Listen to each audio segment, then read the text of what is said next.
দর্শক, ফুল উৎসবের খবর শোনাতে চট্টগ্রাম থেকে যুক্ত হচ্ছে সহকর্মী নয়ন বড়ুয়া।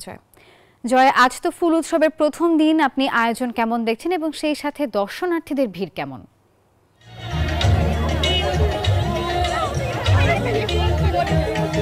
ধন্যবাদ নাফিসা আপনাকে। দেখতে পাচ্ছেন যে সকাল থেকে আমরা দেখছি দর্শনার্থীদের ভিড়ে মুখরিত হয়ে উঠেছে এই ফুল উৎসব। তো সকালে উদ্বোধনের পর থেকে আমরা দেখছি এখন লোকারণ্য একেবারে। তো এখানে বিভিন্ন জায়গা থেকে সবাই ছুটে এসেছেন। আমরা এখানে যারা এসেছেন তাদের সাথে কথা বলবো। এর আগে একটু দেখানোর চেষ্টা করছি যে একেবারে কোনো খালি জায়গা নেই, যে এখানে কোনো জায়গায় দর্শনার্থীরা অপেক্ষা করবে। চারিদিকে কিন্তু আমরা দেখছি দর্শনার্থীদের ভিড় বেড়েছে। এখানে যারা এসেছেন তাদের সাথে কথা বলবো। এখানে 136 প্রজাতির ফুল আছে। তো এখানে যে ফুলগুলো আছে, তো দেখতে পাচ্ছেন যে নতুন প্রজন্মরা সাথে পরিচিত করাতে কিন্তু এই আয়োজন বলছেন আমাদেরকে জেলা প্রশাসক। আমরা আপনার সাথে একটু কথা বলতে চাচ্ছি। ফুল উৎসবে আপনারা ছুটে এসেছেন, কি কি ফুল দেখলেন, কেমন লাগছে? আমাদের খুবই ভালো লাগছে। আসলে আমি নিউ ইয়র্ক থেকে আসছি, আমার বোনও কিন্তু নিউ ইয়র্ক থেকে আসছে।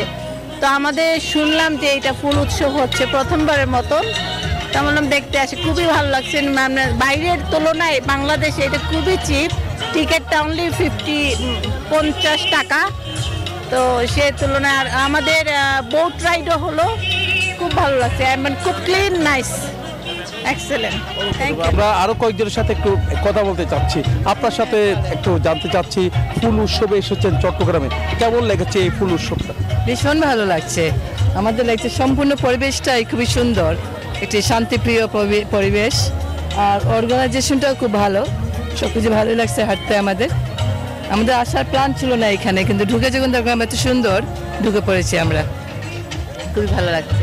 ফুল উৎসবের পাশাপাশি আমরা একটু দেখানোর চেষ্টা করছি যে বিভিন্ন এখানে সাংস্কৃতিক অনুষ্ঠান থেকে নিয়ে বিভিন্ন আয়োজনও রয়েছে। তবে আমরা দেখছি যারা দর্শনার্থী তাদের বিনোদন দেওয়ার জন্য এই আয়োজন বলছেন জেলা প্রশাসক। তো গত বছর যেমনটা জমেছিল তেমনিভাবে আজও তার যে উদ্বোধন হলো এই ফুল উৎসব। এই ফুল উৎসব 1 মাস ব্যাপী এই ফুল উৎসব চলবে এমন আশা করছেন ওই জেলা প্রশাসক বলছেন চট্টগ্রামের যে প্রত্যন্ত অঞ্চল আছে সেই অঞ্চল থেকে কিন্তু তারা এখানে দর্শনার্থীরা আসবে। একই সাথে দেশের বিভিন্ন জায়গা থেকে আমরা দেখছি তারা ছুটে এসেছেন এই ফুল উৎসবে। এই ছিল আমার এখানকার সর্বশেষ। ফিরে যাচ্ছি স্টুডিওতে নাফিসার কাছে। জয়, আপনাকে ধন্যবাদ।